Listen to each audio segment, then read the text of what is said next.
A generally cold and wet March is finishing, and the month of April is starting with some intensely cold weather, and there's really no sign that the wetness is going to be letting up at all. Very cold start to the month of April. Not only is much of the northern plains region buried deeply in snow, or at least shallow snow, depending on the location, frost is fairly deep, and it's continuing to look cold and wet, so I don't really see much change coming to this. In fact, as we go through the first week of April, and maybe even the second week, many areas of the northern plains, upper Midwest will still have additional chances of snow.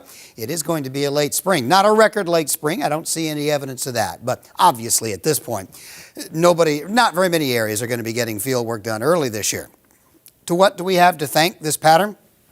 Hudson Bay. Big area of low pressure moved back into the Hudson Bay region. This is the same one that brought very cold weather Christmas and early January to much of the region. Well, it's back, and it's of course brought this cold weather down. Now the jet stream pattern will be gradually relaxing this week. The southern jet is active, and in the warm weather down south, showers and thunderstorms will pop up from time to time. By the end of this week, there'll be a little bit of subtle ridging in the west, which I think will get temperatures into the northern plains a little less cold, but I don't see it really getting anything that you would call warm. It will remain below average, it looks like, probably going out the next 2 weeks. And if we continue to get snow, that's not going to help either. This particular week, a couple of little, mostly quick systems going by, and these are tricky to forecast, but there will be more than one, maybe 2 or 3 snow chances, each one probably generating narrow swaths. Showers and thunderstorms in much of the same areas down south that have been getting it, and the Pacific Northwest will be in and out of substantial rainfall.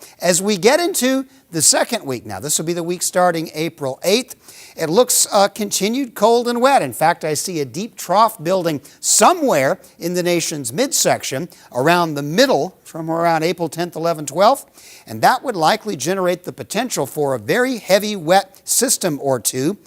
Maybe a lot of rain, but there could be some snow around the northern western peripheries, and I cannot say exactly where that will be. Just keep in mind, more cold, wet weather for some is likely, and of course, the wetness continues the cold. As that trough of low pressure deepens, much of the Great Plains will turn rather chilly. The really frigid temperatures, though, will remain Canadian. I don't see too many more ventures of that. So the month of April starts out with very cold conditions.